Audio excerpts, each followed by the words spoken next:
dive. Today, we're going to get into something really interesting.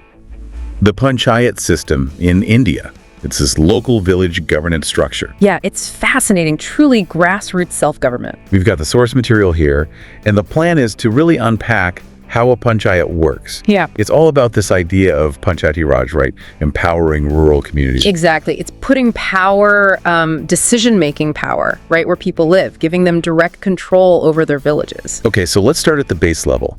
The Gram Sabha. What actually is that? Right, so the Gram Sabha is basically the entire village, well, all the adults anyway. Everyone 18 and over is automatically a member. Everyone. Wow. Yeah. And they meet, to discuss what the village needs, what the issues are. It also acts as a sort of check on the elected council. Like a big town hall meeting almost, but mandatory membership?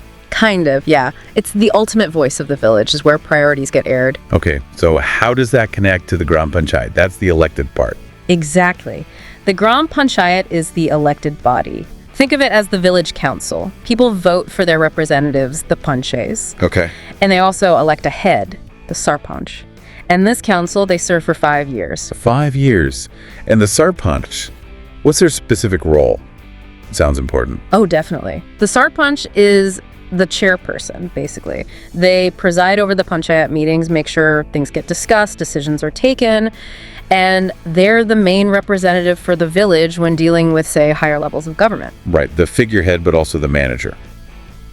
So what kind of stuff do they actually do? What are the responsibilities of this panchayat? It's pretty broad, actually. Falls into sort of 2 main buckets: development work and welfare activities. Okay, development first. Yeah, so that's the tangible stuff you can see. Building and repairing local roads, making sure there's clean drinking water, sanitation facilities, putting up streetlights, basic infrastructure. The things that make village life work day to day. Precisely. And then on the welfare side, What does that cover? that includes things like overseeing local schools, primary health centers, plus they're crucial for implementing government schemes that come down from the state or center. Like specific programs. Yeah, exactly. Think of things like MGNRAGA, that's the Rural Employment Guarantee Scheme, or distributing old age pensions. The panchayat is often the delivery agent right there on the ground. So they're delivering services, managing infrastructure. Yeah. What about just like the paperwork side of running a village? Admin stuff. Yep, they handle that too. Things like registering births, deaths, marriages, essential record keeping. They maintain village records generally, and interestingly, they often help mediate minor disputes. Oh, really? Like keeping the peace locally? Sort of, yeah. Helps resolve small issues before they escalate. And of course, there's the finance side. Right. How does all this get paid for?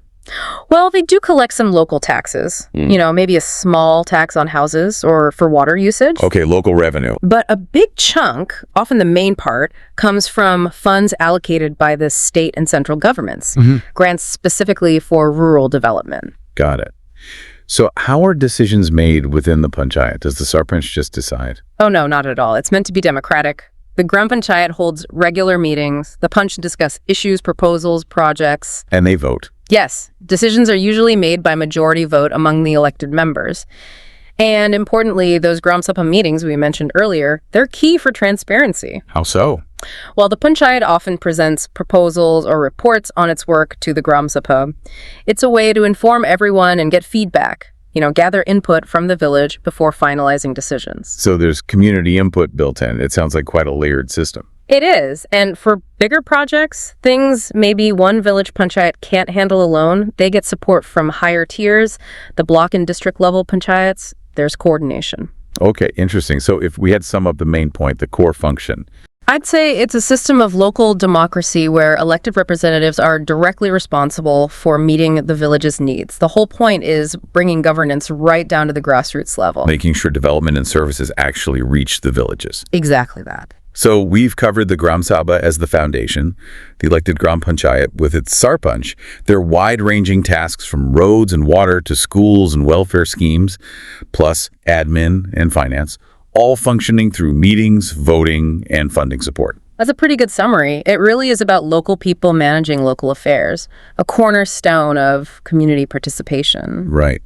So as you're listening and thinking about this model, this panchayat system designed for rural India, maybe consider this. How does this specific way of local self-governance compare or contrast with how communities make decisions or organize where you live? Something to think about. Thanks for joining us on the Deep Dive.